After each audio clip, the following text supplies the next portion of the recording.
নমস্কার সকল শ্রোতা বন্ধুরা, আমি অর্জুন আড্ডা দিতে চলে এলাম আপনাদের সঙ্গে। আর থাকবেন আপনারা। একটা কথা বলে রাখি, ঠিক যেমনটি কথা দিয়েছিলাম, সাহিত্যিক ঘটনার পাশাপাশিও বাস্তবে মানুষের জীবনে ঘটে যাওয়া ভৌতিক সত্য ঘটনাও তুলে ধরবে আড্ডাবাজ আমরা। হ্যাঁ, আজ সেই রকমই বিষয় নিয়ে এলাম। আজ যে সত্য ঘটনাটি তুলে ধরব তা আমার দাদুর জীবনে ঘটে যাওয়া এক ভৌতিক ঘটনা। সেই কাহিনী যেহেতু দাদু আমাকে লিখে দেয়নি, শুধু মুখে বলেছিল, আর আমি সেটা লিখেছিলাম। একটা কথা বলে দিই, দাদু নিজেই একজন সাহিত্যিক প্রেমী, তাই তিনি নিজের মতো করে গুছিয়ে বলেছিল, আর আমি সেটাকে সেরমভাবেই আজকে আপনাদের সামনে তুলে ধরব। আজ থেকে শুরু হলো নানা রকম সাহিত্যিক গল্পের পাশাপাশি মানব জীবনেও ঘটে যাওয়া সত্য ঘটনাবলী। আবারও বলছি একই কথা সমস্ত শ্রোতা বন্ধুদের, এই গল্প বানানো নয়, একদম দাদুর জীবনে ঘটে যাওয়া খাঁটি সত্য ঘটনা। ঘটনার প্রমাণের জন্য আমি মামার বাড়ি মানে দাদুর বাড়ি বর্ধমান গিয়েছিলাম। ঘটনা নিজের চোখে প্রত্যক্ষ করতে যাইনি, গ্রামের লোকের কাছে জানতে গিয়েছিলাম এই দাদুর বলা গল্পটি সত্যি কি মিথ্যা। দাদু গল্পের মতো করে বললেও সেদিন সত্যি ঘটনাটি ঘটেছিল, তার প্রমাণ গ্রামের লোকেরা। দিনের বেলা জায়গাটি দেখে এসেছি, কিন্তু রাতের বেলা যাওয়ার সাহস পাইনি, কারণ আমার সঙ্গে অন্য কেউ যেতে রাজি হয়নি। গল্পটা শুরু করার আগে বলে রাখছি, আমি অর্জুন। ঠিক যেমন করে দাদু গল্পটা বলেছে ঠিক তেমন করেই গল্পটা বলছি। কোনো বাড়তি কথা এখানে আমি লিখিনি, পুরোটাই সত্যি। এবার বিশ্বাস করা না করা আপনাদের ওপর ডিপেন্ড করে। চলুন শুরু করা যাক। সত্যি বলতে কি, আমার গল্প পড়তে এবং গল্প লিখতে দুটোই ভালো লাগে। আমি সবথেকে বেশি গল্প পড়ে থাকি শরদিন্দু বন্দ্যোপাধ্যায়, অনীশ দাস, বিভূতিভূষণ বন্দ্যোপাধ্যায় এবং আরও অনেক অন্যান্য লেখক আছে। মোট কথা, গল্পের মধ্যে একটা ভূতের ভূতের ভাব থাকবে, বা হয়তো একটু রোমাঞ্চকর পরিবেশ সৃষ্টি করবে, একটু থ্রিলার থাকবে, অ্যাডভেঞ্চার, এসব কিছু নিয়ে একটু একটু করে সব রকম মিক্সিং থাকবে। সে গল্প যে কোনো লেখকই লিখুক না কেন, সে আমার পড়া চাই। এমন একদিন গল্প লেখায় ব্যস্ত, প্রায় গল্পের মধ্যে ডুবে গেছি। আমি নিজেই সেই গল্প লিখতে লিখতে মাঝে মাঝে ঘরের আশপাশ ভালো করে দেখে নিচ্ছি, কারণ গল্প এতটাই ভুতুড়ে করে লিখে ফেলেছি যে নিজেই নিজের গল্পের শিকার। সেদিন কলেজ যাইনি।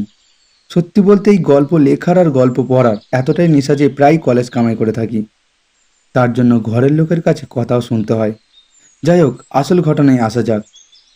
প্রায় গল্পটার শেষ অংশটা শেষ করব কি, ব্যাস ঘরে এসে ঢুকলো মা, বলল, শোন, তাড়াতাড়ি যা, দাদু দোকান ঘরে গিয়ে বসে আছে, চাটা দিয়ে আয়। একটা কথা বারবার বলবো না, যা তাড়াতাড়ি যা, গিয়ে দিয়ে আয়। খুব রাগ লাগে। এরকম সময় দাদির আর আসার সময় হলো না, আর একটু পরে আসতে পারলো না, ধ্যাৎ, ভালো লাগে না বলে বকবক করতে করতে খাতাটা আলমারির তাকে রেখে রান্নাঘর থেকে চা নিয়ে দাদিকে দিতে গেলাম। দাদি মানে আমার দাদু হয়। ছোটবেলায় বাবা বলে ডাকতাম, কারণ মানুষ হয়েছি তারই কাছে। তারপর থেকে ধীরে ধীরে বাবা বলা বন্ধ হলো, কিন্তু দাদু না হয়ে দাদি বলা অভ্যেস হয়ে গেছে। কি করি, সেই থেকে দাদু বলে ডাকি। চায়ের ফ্লাস্কটা টেবিলে রেখে পাশে বসে রইলাম। গরমে ঘেমে গেছিল, তাই ঘামটা শুকানোর পর ফ্লাস্ক থেকে চা নিয়ে খেতে লাগলো। মাথায় তো সারাক্ষণই গল্প আর গল্প ঘুরছে, তাই কি যেন মন হলো, দাদিকে বললাম, আচ্ছা দাদি, তোমার জীবনে এমন কোনো ঘটনা ঘটেনি যা হলো একটু ভয় পরিবেশ সৃষ্টি করে? হুম। ভয়? তোরা তো গল্প পড়ে ভয় পাস, আর আমি সামনে থেকে অভিজ্ঞতা সঞ্চয় করেছি। ভেবেছিলাম দাদু একটু বিরক্ত হবে, কিন্তু দাদি দেখছি বেশ ফুরফুরে মেজাজি বলল কথাটা, তাই আমিও চেপে ধরলাম, বলতেই হবে, আর সব থেকে ভয়ের ঘটনা বলতে হবে। দাদু একটু ভেবে বলল, ভয়ের ঘটনা অভিজ্ঞতা তো অনেকগুলোই হয়েছে, কিন্তু এখন দুটো গল্পই মনে পড়ছে। আচ্ছা আচ্ছা, ঠিক আছে, তাই বলো।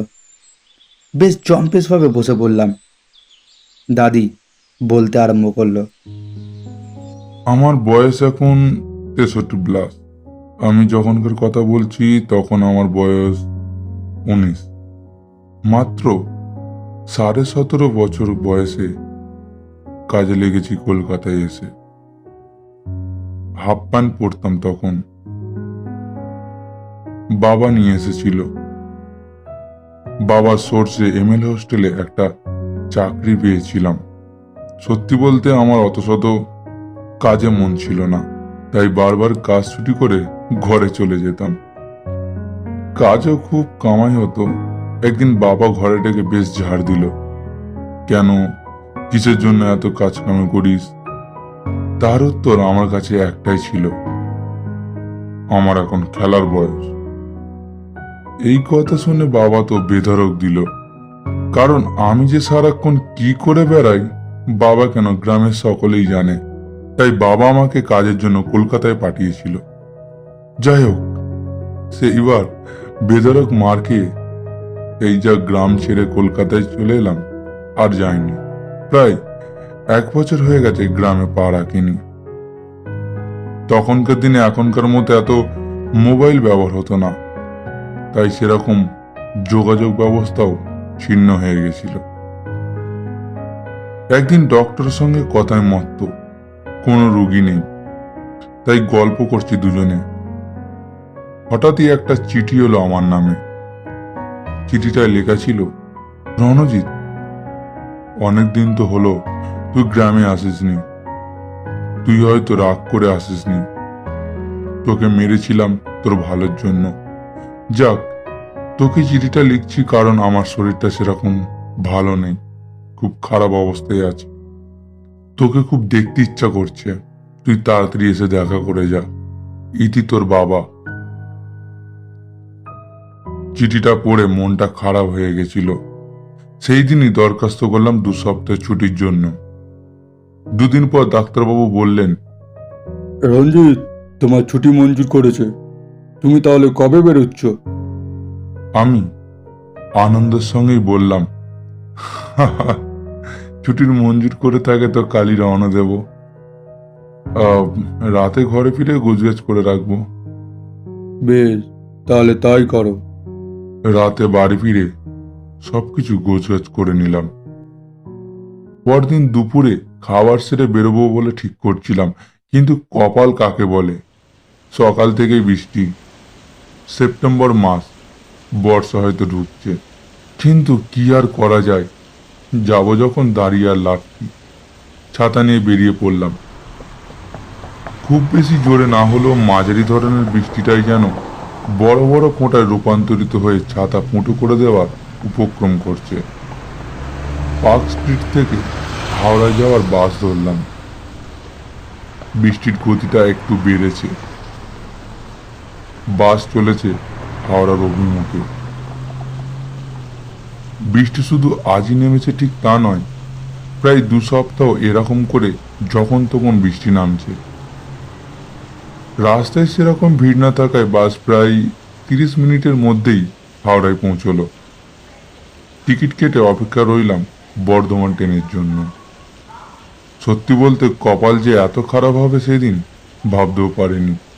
বর্ধমান লোকাল এসে পৌঁছলো প্রায় 1টা 30 মিনিট পর। সেই থেকে দাঁড়িয়ে থেকে থেকে প্রায় অর্ধেক প্যাকেট বিড়ি শেষ করে ফেলেছিলাম। উঠে পড়লাম একদম শেষ মাথার কামরায়, কারণ বর্ধমান নেমে প্ল্যাটফর্ম ধরে একটু হাঁটতে হবে না। ট্রেন ছেড়ে দিয়েছে। ঘড়ির সময় জানান দিচ্ছে 4:20। তখনও বৃষ্টি হচ্ছিল, কখনো জোরে, আবার কখনো আস্তে, আবার কখনো একদম ইলসে গুঁড়ি। ঝড় বা মেঘ ডাকার কোনো আভাস নেই, শুধু একটু একটু ঠান্ডা বাতাস এসে শরীরের রোম খাড়া করে দিচ্ছে। ট্রেন বর্ধমান স্টেশন ছিল তখন প্রায় সন্ধ্যা 7:35, কারণ রাস্তায় ট্রেনটির নিচে একজন কাটা পড়েছে, তাই জন্য সেখানে বেশ কিছুক্ষণ ট্রেনটা দাঁড়িয়েছিল। যাই হোক, আসল কথায় আসি। এখানে এসো সে একই অবস্থা, বাস চলছে না। উফ, যত রাজ্যের সমস্যা আজ আমার কাছে এসে সব জড়ো হয়েছে। কি করব কিছু বুঝে উঠতে পারছিলাম না। তখনও বৃষ্টি হচ্ছিল। রাস্তায় দু একজন লোক চোখে পড়ল। তাদের জিজ্ঞাসা করতে জানা গেল বাস চলছে না।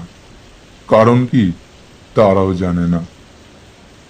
একটি চায়ের দোকানে ঢুকলাম। আমাকে নিয়ে দোকানে মাত্র 5 জন ছিল। তাদের মধ্যে কিছু একটা বিষয় নিয়ে আলোচনা হচ্ছিল।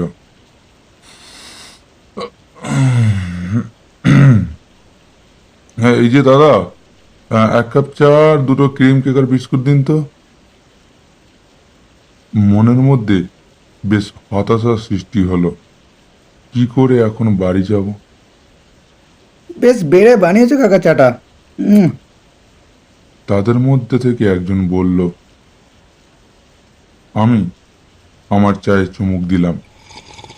চা খেতে খেতেই তাদের কথাগুলো শুনতে লাগলাম। বাইরে তখনও বৃষ্টি সমানে হয়ে চলেছে। বেশ কিছুক্ষণ ওদের সকলের কথা শুনে বোঝা গেল যে ওরাও আমারই মতো যাত্রী। তারাও বাস না পেয়ে এখানেই আড্ডা জমিয়েছে। চায়ের দোকানে দাদাটা বলল। তোমরা এতজন যখন দেখছি কিছু একটা ব্যবস্থা করতেই হয়। বলে দোকান থেকে বেরিয়ে গেল। আমরা একে অপরের মুখ চাচাই করলাম। দাদা, আপনি কোথায় যাচ্ছেন? তাদের মধ্যে একজন জিজ্ঞাসা করল। হ্যাঁ, আমি এই কলকাতা থেকে আসছি। আমার বাড়ি এই দুর্গা গ্রামে। কাজের ফাঁকে ছুটি পেয়েছি, ঘরের লোকের সঙ্গে দেখা করতে যাচ্ছি। আচ্ছা আচ্ছা, দুর্গা গ্রাম। দুর্গা গ্রামের কোথায় থাকা হয়? সরকার বাড়ি, এক ডাকে সবাই চেনে। ও আচ্ছা, আপনি সরকার বাড়ি থেকে। নাম অনেক শুনেছি, কিন্তু কিন্তু মুসা বাস না পেলে যাবেন কি করে? দেখি কি করে ফেরা যায়। একটু হতাশার সঙ্গে বললাম। আমাদের মধ্যে এরকম কথা চলতে থাকলো। ওদের থেকে জানা গেল ওরাও কাজ থেকে বাড়ি ফিরছিল, কিন্তু ওদেরও অবাক করে দিয়েছে আজকের বাস চলাচল বন্ধ। ওদের বাড়ি গাঁপুল। পঞ্চতলা বাস স্ট্যান্ডের পরের সার্ভিস হচ্ছে গাঁপুল। আমি নামবো পঞ্চতলা। যাক, গল্প করে ঘরে যাওয়ার মতো সঙ্গী পাওয়া গেল শেষ পর্যন্ত। প্রায় 2 ঘন্টা কেটে গেল এরকম করে। এতে ঘরে ফিরবো কখন জানি না। মনে হয় কাল সকালের আগে বাড়ি ফেরা যাবে না। সেই মুহূর্তের জন্যই এটাই মনে হচ্ছিল। দোকানি দাদাটা একবার করে বাইরে বেরোচ্ছে, আবার কিছুক্ষণ পরে ফিরে আসছে। মনে হয় আমাদের থাকার ব্যবস্থা করার চেষ্টা করছে, না হয়তো গাড়ির বন্দোবস্ত করছে। তখন রাত 9টা 5। হঠাৎই দোকানি হন্তদন্ত করে দোকানে ঢুকে বলল। তোমরা আর বেশি দেরি করো না, বাসের ব্যবস্থা হয়ে গেছে। এই লাস্ট ট্রেনটায় বেশ কয়েকটা প্যাসেঞ্জার এসেছে, কিন্তু তাতেও যেতে রাজি হচ্ছিল না। অনেক বলে কয়ে রাজি করানো গেছে। দোকানি সত্যি অনেক সাহায্য করেছে। আমাদের জন্য অনেক চেষ্টা করে একটা ব্যবস্থা করে দিয়েছে। আমরা সকলে চায়ের দাম মিটিয়ে দোকানিকে ধন্যবাদ জানিয়ে বাস স্ট্যান্ডে এসে বাস ধরলাম। আমাদের জন্য অপেক্ষা করছিল। আমরা উঠতেই বাস ছেড়ে দিল। চেয়ে দেখলাম 20 জনের মতো প্যাসেঞ্জার বসে আছে। কারোর সঙ্গে সেরকম কথা আর বিশেষ বললাম না। বাইরে বৃষ্টির বিরাম নেই। খুব জোর বৃষ্টি না হলেও মাঝারি রকমের হচ্ছে, কিন্তু বড় বড় ফোঁটায় পড়ছে তার গুঁড়িগুলো। দোকানপাট 2-1টা খোলা রয়েছে। গ্রামের পথ। ভুলে গিয়েছিলাম এটা শহর নয়। বেশ কয়েকদিন শহরে থেকে গ্রামের এই ভুতুড়ে পরিবেশের কথা ভুলে গিয়েছিলাম। এখানে কখনো কারেন্ট আছে তো আবার কখনো নেই। যখন এখানে থাকতাম তখন এটাই ছিল জীবন। তখন কিছু মনে হতো না, কিন্তু শহরে কিছুদিন থাকার পর গ্রামে ফিরে যেন সবকিছু কালো আঁধার লাগছে। তাই ভূতের শব্দটা ব্যবহার করলাম। প্রায় ঘন্টাখানেক যাওয়ার পর বাস কন্ডাক্টর হাঁক দিল। ও গোড়া আসছে, গোড়া গোড়া, কেউ নামবে? এতক্ষণ হাঁকেনি, কারণ হয়তো দোকানি বলে দিয়েছিল আমরা গোড়ার পর থেকেই নামবো। বাকিরা যারা আছে তারাও হয়তো এর পর থেকেই নামবে, না হলে এতটা রাস্তা এলো কেউ নামলে কন্ট্রাক্টর হাঁক দিত। মনে মনে ঠিক করলাম এখন পঞ্চতলা নামা মানে ওখান থেকে গরুর গাড়িটারই কিছু পাবো না। পঞ্চতলায় বাস থেকে নামার পর গরুর গাড়ি করে ঘরে যেতে হয়, কারণ গ্রামটা অনেকটা ভিতরে। তাই শর্টকাট নেব বলে কন্ট্রাক্টরকে বললাম, এই যে দাদা শুনুন, আমাকে ওই পিলপের রাস্তার সামনে নামিয়ে দিন, আমি ওই রাস্তা ধরেই যাব। আমার কথা মতো বাস একদম পিলপের মাঠের রাস্তার সামনে দাঁড়ালো। বৃষ্টি সমানে হয়েই যাচ্ছে, বেশ কাদা কাদা হয়েছে মাটির রাস্তা, তাই জন্য।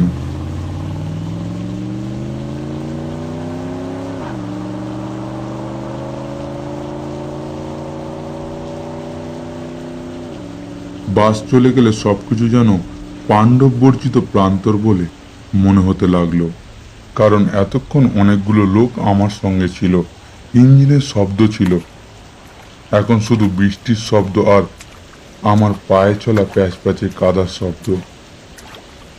আলের রাস্তা ধরে চলেছি, কিছুটা দূরে মাঠটা দেখা যাচ্ছে, দুপাশে চাষের ক্ষেত, বৃষ্টিতে প্রায় ডুবে গেছে বললেই চলে।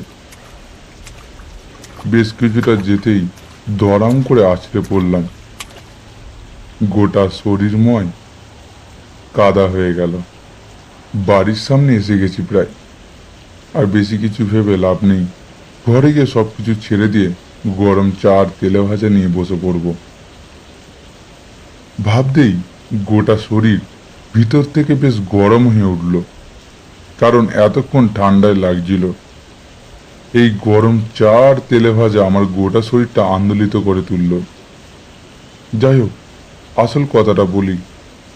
সত্যি কথা বলবো কি, কথাটা ভেবে গাটা তো বেশ গরম হয়েছিল, আর বেশ লোভ ভরা মন নিয়ে কাদা ছেড়ে উঠতে গেলাম। তখন আমাকে অবাক করে দিল একটা কান্না। আমি পরিষ্কার শুনতে পেলাম একটা বাচ্চার কান্না। কাদায় পড়ে থাকা অবস্থায় ঠিক ঠাউর করে উঠতে পারলাম না। কাদা ছেড়ে উঠে দাঁড়াতেই কান্নাটা আরো জোরে হতে লাগলো। এই নির্জন জায়গা, তার উপর এই ভরা বৃষ্টি, কেউ কখনো নিজের বাচ্চা এরকম ভাবে এই নির্জন জায়গায় ফেলে যাবে না নিশ্চয়। কান্নাটা আসছে আমার থেকে প্রায় 50 হাত দূরত্বে জমির উপরে একটা ছোট করে করা পাম্পের ঘর থেকে। তখন আমার ইয়াং বয়স, ভয়ডর কাকে বলে কিছু জানতাম না, কিন্তু কৌতূহল আমাকে আর আমার ঘরের পানে এগোতে দিল না। মন বলছে এগিয়ে দেখব, আর এইদিকে মাথা বলছে না, যাওয়াটা ঠিক হবে না।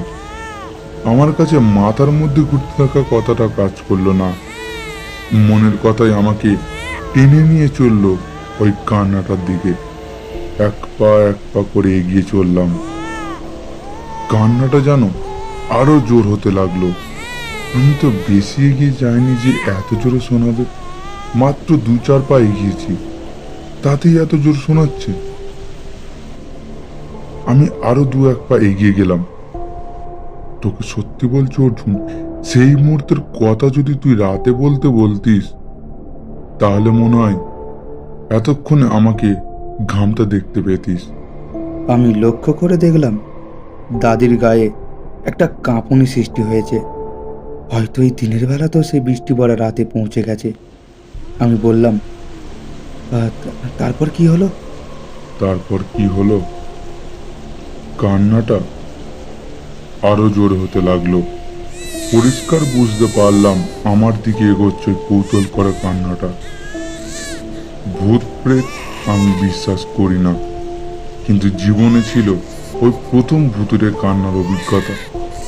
আমি মুহূর্তের মধ্যে আমার কৌতূহলকে দমন করলাম আর ছুট দিলাম। আল ধরে গেলে অনেকটা বেঁকে যেতে হবে, তাই ক্ষেতের উপর লাফ দিলাম। শুনতে পেলাম সেই কান্না আসছে আমার পিছন পিছন। আমি কি বলবো, ভয় তো দূরের কথা, নিজেরই কান্না পেয়ে গেল। সেই ক্ষেতের ওপর হয়তো অজ্ঞান হয়ে পড়ে যেতাম, কিন্তু জানি না, মনে প্রবল ইচ্ছা চাপলো এর খপ্পরে পড়লে হবে না, আমাকে কোনো মতেই দৌড়ানো থামালে হবে না। সেই ক্ষেত ভরা জল আর কাদার উপর দিয়ে প্রাণপণে ছুটে চললাম। সেই ক্ষেত পিছনে ফেলে রেখে পিলপের মাঠের রাস্তা ধরলাম। পিছনের দিকে আর না তাকিয়ে এক ছুটে একদম ঘরের গেটের গোড়ায়। কান্নাটা হয়তো সেই মাথায় ফেলে রেখে এসেছিলাম, কিন্তু এতটাই ভয় পেয়েছিলাম যে গেট গোড়ার সামনে দাঁড়িয়েও মনে হতে লাগলো সেই কান্না হয়তো এখনো আমার পিছনে। তাই জোরে জোরে দরজা ধাক্কা দিতে লাগলাম। দরজা ভেঙে যাবার খাপ। বাবা জিজ্ঞাসা করেছিল আমি ওরকম করে দরজা কেন ধাক্কা দিচ্ছিলাম। আমি সেই রাতে আর কিছু বলিনি। পরদিন সব আগের রাতের ঘটনাগুলো বলতে বাবা বলেছিল ওখানে ওই বাচ্চার কান্নার আওয়াজ অনেকেই শুনেছে, কিন্তু কেউ ওর কারণ জানে না। দাদির মুখ থেকে এই গল্প শোনার পর আমি আমার মামার বাড়ি গিয়েছিলাম এই বিষয় নিয়ে কথা বলতে, কিন্তু সবার মুখে সেই একই কথা, ওই কান্না কার, ওই কান্নার কারণ বা ওর উৎস কিভাবে কেউ জানে না। এই ঘটনাটা শোনার পর সেই দিন আর দাদুর থেকে অন্য ঘটনা শুনতে চাইনি। বাকি যে ঘটনাটা ছিল সেটা অবশ্য পরে বলেছিল, সেটা আবার অন্য একদিন বলবো। আপনাদের মধ্যে এরকম ভূতের ঘটনার অভিজ্ঞতা যদি হয়ে থাকে তাহলে সেটা আমাদের এই ফেসবুক পেজে পাঠাতে পারেন। আড্ডাবাজ আমরা সেটা প্রস্তুত করবে। ফেসবুক পেজের লিংক ডেসক্রিপশানে দেওয়া রইল। আজকের মতো এখানেই শেষ। নমস্কার।